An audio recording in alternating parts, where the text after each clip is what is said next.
welcome back to our delicious conversation with Steffan Surdek. He is an independent leadership development coach and global corporate trainer, founder of Surdek Solutions. His latest book is The Way of the Co-Creative Leader. We've been talking about being a co-creative leader. What does that mean? We talked a lot about the different aspects of that in part one of the show. If you didn't catch it, you of course can go back. We talked about conversational debt. We talked about where Steffan came from and what got him to the place of where he is. One of the things I'd like to start with, Steffan, I talked about in the beginning of the first one, is that oftentimes we see leaders as being these people who just sort of manifest into reality. And I think it's really important for us all to learn that nobody comes through without any scratches. One of the things I always like to ask is, what is something that shifted you?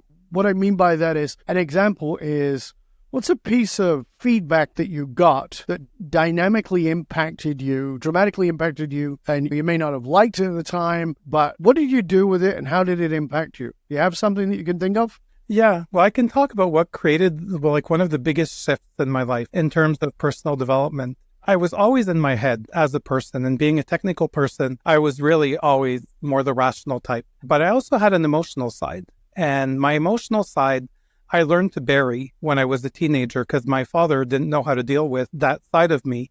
And so eventually I kind of learned to put it away. And I learned that my dad gave me attention when I performed, so I performed. And when my father passed away when I was 20, then I got stuck in this mode where I was performing still, but I was performing like for other people and to get validation and to get acceptance. And it didn't quite work out. But in one of my jobs as a coach, in one of the first jobs, people thought that I was too in your face for some people and not close enough to people's emotions. So what I started doing is I said, I have access to that part of me. It's nice and buried for 15, 20 years, but I can still access that, I think. So when I started working with the client, what I would do is I would let some of that more empathetic part out. And when I would leave, I would thank the genie, put the genie back in the bottle and say, okay, we'll do this tomorrow. But one night I was leaving, and this is just how it occurred to me, maybe not exactly how it happened. But one day the genie said, screw you, I'm not going back in there ever. And then I was stuck because I was going to clients and I was being emotional and I didn't know why. And it was like, a radio that you turned it on and it's already full blast on the volume. Those were my emotions at the time. So when you say you couldn't turn it off, what did that look like? It was scary, to be honest with you, because I had the feeling that I lost control of a part of myself. And I learned that's just before I went into a coaching program to become a professional coach. And when I went in the program, I went in with the mindset, I'm broken here. I don't know how to deal with all of this. Please fix me. And at the end of the year, it's like, are you guys going to stop acting as if I'm broken? Because you're really annoying me right now. Because I had just learned to better accept those different parts of me. So it was a big shift because it changed how I parent. It shifted how I worked with clients. It shifted how I worked with my spouse. My kids would tell you there's a before and an after. How long ago was that? 10 years now. Years. So when you think about that previous version of you, so it's 10 years. I'm not going to ask you how old you are, but it's 10 years ago. But let's just go to your 20-year-old self or your 25-year-old self. Okay? How would your 25-year-old self look at you now, who, with that integration of that part that has been disenfranchised, pushed away, shoved into the box? He'd wonder, who are you? That's what my friends tell me from that time. How did you go from the technical person to this human all of a sudden? The reason I'm asking you that is, how is that showing up in the context of co-creative leadership? I wonder about the battle of the 25-year-old, I'm making up that age, of course, that part of you that was disenfranchised from your emotions. That must have been an inner battle in trying to have this co-creative, because that part of you with the emotions put away is going to come at things from a place of it's right or it's wrong. It's right or it's wrong. I need to perform. I need to be the best. I'm the achiever. It was work integrating both sides. But I'll tell you that co-creative leadership gave me a lot of freedom in doing that. Because one of the biggest things I learned as a coach is to redefine the word performance. And performance was no longer about me. It was about what stuck with my clients. So it completely pivoted how I looked at life and how I was working and interacting with people. Yes, I can understand that. So let's go a bit deeper into the work here, because I want to talk first about this idea you have. It's one of the things in the book, which is dancing with the system. What does that mean? Can you give us an understanding of that and how to best work with it? So the easiest way to look at dancing with the system is to see the people around us, to see our organizations, to see our kids, to see everything in life as this living and breathing system that reacts to what happens around it. And like with our children, when we scold them for certain things, they learn, do not do that, right? Do this instead. So with your organization, it's about understanding what is it that people are talking about inside your organization? What are they not talking about? What are some of the beliefs inside your organization? Are some of the needs of the people? What's the capacity of the people inside your organization? And once you get that picture, it's about understanding, what do I inject? What do I put in to create a change? So a very basic example of this that a lot of leaders can relate to is this notion of leaders that answer their own questions. So there's leaders I know that will ask a question, and within 3 microseconds, they're answering their own question. So the team doesn't have a chance to answer.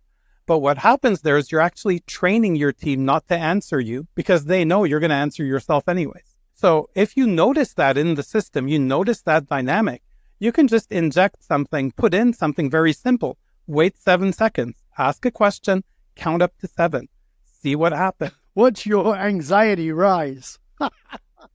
Yes.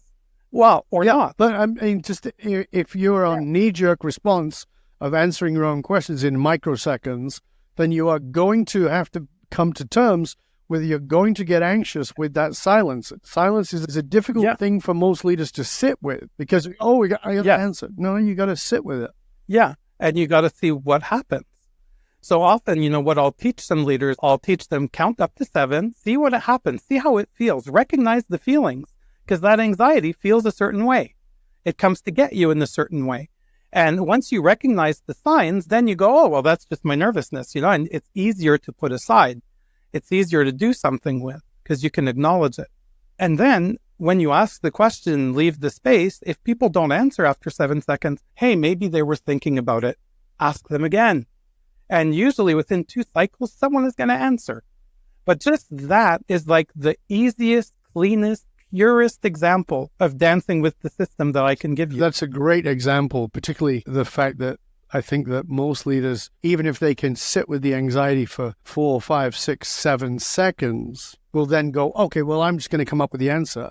But instead, what you said, which I think is powerful and profound, which is ask again. Because if you wait 5, 6, 7 seconds and then ask the question again, you're saying, I really do want the answer. Versus, I'm going to wait, and if you don't speak up, I'll just do it. And I know, I get it. As a leader, you have an answer. As a leader, you want to put yours forward. But that inclusion that you're suggesting, Steffan, is so valuable, because for me, I think that so often it is creating the space, creating the pause that allows people permission. Oh, he's actually serious. He does want my input. Oh, okay. Then I can say something. And it's in that second 5, 6, 7 seconds that they go, and now the whole room's set on fire with good ideas. That's a really good one. Now, in the beginning, I talked about oftentimes old school leaders would speak first, and then everybody would just sort of go along with it. And more modern leaders have gone, I'll speak last, and I'll let my people have their voice. But oftentimes it's perfunctory. I'm going to let you all speak, but I'm still going to say what I need to say, and it's going to be my way anyway. And people learn that pretty fast. Can you give us an example of walking somebody through when to speak up, when to shut up, how to create the room? Well, one of the things that I did once with a leader, we were doing a workshop with their team around the 5 dysfunctions of a team. And one of the workshops involved giving feedback. And the way that we gave feedback was using 2 stubs. The first stub was the great gift you bring to the team. And the second stub was, what would I like to see more of you? And we were doing this with a management team of about 12 people. And what happened was the leader was always raising his hand to speak first, to give his feedback first. And because we had 12 people, when we did this, we put one person in the center of the room. Everyone would give them feedback, and then they'd walk away. So the leader was always trying to talk first. And I noticed the pattern right after 2-3 people. And I asked him, I said, but why are you doing this? Did you notice you're doing this? And he says, yeah, I did. I just kind of have an urge to share. Go, okay, cool. But what would happen if you shared last? How about we do a few cycles where you're the last one to share? So we do a few more cycles. And then the leader, when it's his turn at the end, the leader goes, well, I'm not sure I know what to say. Well, what would you say?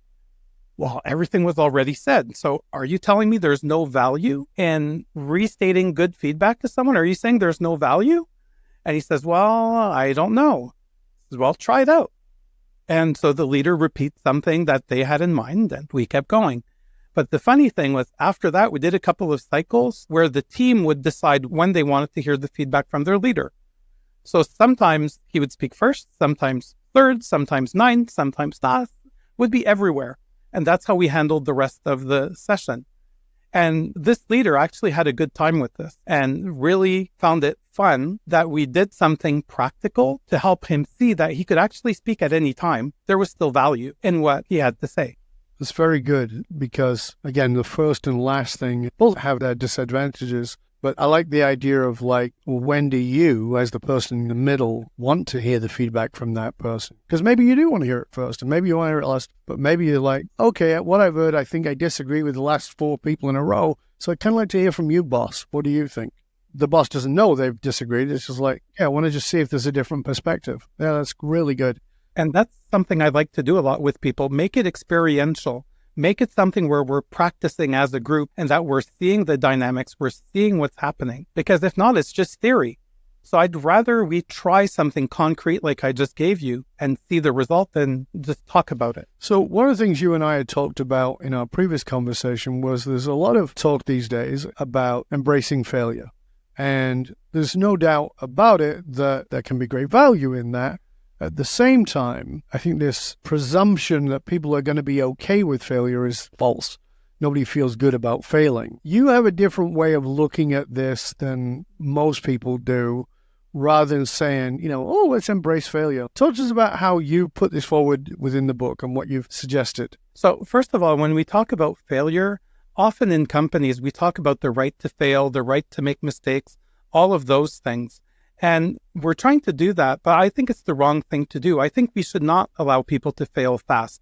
We shouldn't allow people to make mistakes. We shouldn't be using that language at all, because really all we're doing is we're playing with our current culture. We're using the words of our current culture and trying to make something okay. And let's be honest, there are some mistakes that are fireable offenses. There are bigger mistakes than others. So now if you have trouble in your company with people not believing in the right to fail, and then you tell them, yeah, it's okay. Someone makes a mistake or someone fails in a miserable way and you fire them, then everyone's going to go, what's this? It's not true what you were saying. So instead, I'd rather we focus on what are you trying to learn? What are you trying to learn by doing this? And can you give me a few sentences? Can you explain it to me? Sure, go, try. I'm trying to see what's going to be the impact on this. I'm trying to see what I can learn. I was doing something with a leader last week where the leader is overwhelmed in their schedule and they're trying to get a grip on their schedule. So the person told me this about a month or so ago. In the next 2 weeks, I'm going to try to make notes around the meetings that I'm having and see which ones I need to be there, which ones I don't. And I spoke to the person last week and I said, did you do it? And the person said, well, I didn't have time. I said, okay, what's the minimal thing you can try? So what we settled on was actually very simple.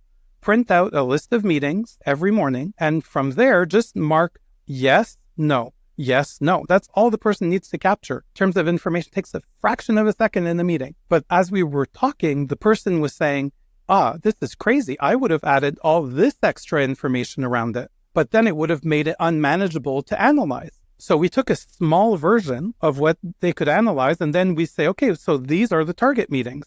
Now let's do another round for the next week or two where we can try to understand what's going on there and what we can shift. Of course, there's a lot of coaches, a lot of trainers, etc., doing their best and sometimes very well and sometimes not so well to assist leaders in developing their leadership. And you and I talked about this, that there's definitely some big sort of leadership development lies that get strung together. And the problem is that the more they're strung together, the more people believe them. A lie repeated enough becomes a truth. What do you see as the big lie of leadership development? To me, the big lie is some of the things that the HR teams will come and try to teach leaders. Things like leaders shouldn't bring solutions, leaders should be asking questions. Or internal coaches that are showing tools to leaders and say, use this tool, magically it's going to work. But there's a mindset behind those things. There's a mindset behind the tools. And we're not showing that properly to these leaders. So then we have leaders that are holding back, that feel I can't bring ideas anymore because I'm not supposed to do that. That's what the HR people told me. I'm supposed to use this tool, but I'm not seeing the coach show me how to use it. Well, the coach doesn't know how to use it. I just want to make sure I understand. So are you saying that the big leadership lie is in the blanket statements, in the absolutes? Because one of the things I notice in society is the lack of nuance. We're all looking for the quick response, the immediate gratification, the right, wrong, black, white, as opposed to the nuance. Because there is leadership things whoever you are, need to do that are not going to be the same for someone else. And if I'm a leader guiding them, I think this is why I have talked so much about human-centric leadership, is that you may be the leader of 1,000 or 10,000 or 100,000 people, but you have to deal with them one at a time. And you have to teach your people to deal with them one at a time. Because if you try and approach me with the same strategy as you try to approach Steffan or Charlie or Susan or Betsy or whoever it might be, there's a pretty good chance we're going to be different. So what I'm hearing from you is that the big leadership development lie is, here's what we should do. And there's zero nuance to the whole thing. What I teach leaders, if I'll just take that statement about leaders should coach their people instead of giving them answers. There's two sides to this. First of all, leaders don't always know how to ask the good questions. So they're going to ask leading questions to lead towards the answer they would. Just horrible questions. And the second part of it is there's times where as a leader, you need to be a coach. And there's times where as a leader, you need to be a leader. Your people are coming to you because they need you to give them guidance, not questions, guidance. So I try to teach leaders to kind of find the right balance between the two. And sometimes even ask, who do you want right now? Do you want the coach or do you want your boss? Who are you looking for? If they're not sure, ask. People will tell you. For me, that dance is the coach and the consultant. So when I start working with the client, they'll often get the consultant that helps things go fast. Eventually, I start slowing down and I turn more into the coach. And then based on what they ask me, I make a real-time decision. Who do they need? Do they need the coach or the consultant? They don't need an immediate answer. They can take their time with this. Let's play with the coach inside and allow them to learn. Learn at their own pace, learn their own way. Just working within the context of what you've been talking about with this co-creative leader and your coaching, why would somebody bring you in? Specifically, what are they dealing with? Do they go, Steffan is the answer? So there's two categories of that. Sometimes I have clients that have, I'd say, a dysfunctional management team. A management team that is not working as well as they'd like. So there's a lot of unsaid on their management teams. They know there's a lot of unsaid, unspoken. They're looking for a way to get some of that out in the open in a healthy way. That's part of what we do with one of our programs. We take a management team for 3 months and we help them get some of the unspoken into the spoken space, create more security, create a new foundation for them to be able to work together in a healthy way. And it's not about kumbaya and we're all happy people. We still want the result, but at least let's have the real discussions when we have these results. And the other category of people that I tend to work with are leaders that are seeing, they're self-aware. They know the limit of their leadership style right now. They know they need something else, but they don't know how to get there. They don't know what they could try, what they could do. Those are people that, for me, as long as they're curious, as long as they're people that are willing to do the work, because you need to do work on yourself, those are people that I help. As we come towards the end of part 2 of the show, if you were leaving our listener with one specific practical piece of guidance based on what's in the book, based on what we've been talking about here, what would that be and how would they best implement it? So let's go back to the foundation. The foundation is understanding yourself. So the first thing is noticing your impact. That's the first thing that I teach leaders that I work with. Notice what happens when you speak. Notice what happens when you don't speak. Notice what happens when other people are speaking and the reactions that they're getting. Start noticing the dynamics of what's going on, and you're going to start seeing more. And when you notice, you're going to notice your good sides. You're going to notice your bad sides. It's not about you're a bad leader if you do this. It's about noticing it's in you to do that. There's a big difference. And how can we best put that into practice? Oh, I have this simple exercise I like to give people where grab a bunch of Post-it notes and write the word notice on them, and then spread them around your house.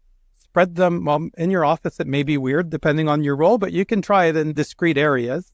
And each time you see notice, take a moment and pause and say, what am I thinking about right now? What's going on right now? There's a quote in The Peaceful Warrior, a book from many, many years ago, and it says there's never nothing happening. There's always something happening if you will notice what's happening. You're absolutely right. A lot of the time people just don't even notice. And it's about it being in your field of vision. I don't know if anyone out there has ever bought a new car, but I know pretty much every time I've bought a new car in my life, I had this feeling, oh, I'm buying something special. Oh, there's not a lot of these in the road. As soon as I drove out of the dealership, I would see my car everywhere. It's the same thing. The notice exercise is about noticing, when am I present in the meeting? When am I not present in the meeting? When is my head somewhere else? What's the dynamics? And the more you look for it, the more you're going to see it, the more you're going to understand. And the neuroscience of that is that part of the brain is called the reticular activated system. And that part of your brain is the part of the brain that notices, and it only notices what it's trained to notice. So if you bought a Tesla and you kind of noticed them on the roads, but not much, and then suddenly every bloody car is a Tesla because you bought a Tesla, that's because the reticular activated system of your brain is looking for that which it is familiar with to prove that you are right. So you made a great decision. Clearly, everybody else has got this. But the interesting thing about it is you get to train that part of your brain about what to look for. So if you train it to say, notice when I'm cutting people off, notice when I'm demeaning people's values, when I'm not letting them shine, it will notice that too, as opposed to looking at, oh, what's great about you. Now, please understand this, what Steffan said, it's a level of awareness, self-awareness that you may be uncomfortable with. It's only in your discomfort that you can possibly grow. You don't grow in comfort, you die in comfort. You grow in discomfort. Your greatness, your own greatness is on the other side of your comfort zone, essentially. Steffan, it's been a pleasure and honor, sir. Please tell our listeners, our viewers, where they can find out more about you, about the book, and about all your resources. You can learn more about what my company does and some of the things I write by visiting our company website at surdek.com, surdek.com. And if you'd like to know where you can purchase my book, The Way of the Co-Creative Leader, you can visit co-creativeleadership.ca, and it'll show you the different places where you can purchase the book online. And you can find me on LinkedIn as well. So if you've listened to the show, like what I had to say, would like to talk about it, feel free to connect, reach out, and I'll be glad to talk with you. Thank you, Steffan. And of course, we'll make sure all those links are published in the show notes. So if you didn't catch them, don't worry about it. You can just look into the show notes on Apple or Google or wherever you tune into the podcast. You can find them there. Hey, and remember, we always need your help in staying relevant. So hit that subscribe button. We need your reviews. It makes a big difference to the algorithm at Apple or Google. So if you can do that, we really do appreciate it. Thank you, Steffan, for being with us. Thank you for sharing all of your insights and knowledge around being a co-creative leader. Remember this, that those who control the meaning for the tribe also control the movement of that tribe. Leaders committed to positively shaping the political and business landscape know that they must tap into what drives human behavior. You can tap into the groundbreaking understanding of applying the anatomy of meaning extracted from the emotional source code of your individuals, of your organization, or even of nations. I'm Dov Baron. I show businesses, teams, and leaders how to harness their emotional source code to move their tribe. Because unified, actualized meaning is the monolithic difference between mediocrity and greatness for individuals and companies. Remember, we need your help in staying relevant, so please get over to wherever you tune in to the show from rate, review, and subscribe, and share the show with everybody you know. Hey, share the knowledge, share the greatness. Big thank you to you for sharing the show with everybody you know and for being a regular listener. It really matters to us. I appreciate it. Thank you for taking the time to be with us. Till next time, stay curious, my friends. Stay curious about how you could be a co-creative leader. Invite other people in. Take that step back. Create space. Create a pause that allows people to step into their courage, step into their creativity. They will lift you up as you lift them up. I'm Dov Baron. I'm here to assist you, tapping into your deepest meaning to reach that next level of clarity, focus, purpose, and profit in your business, your life, and your leadership impact. And I am out.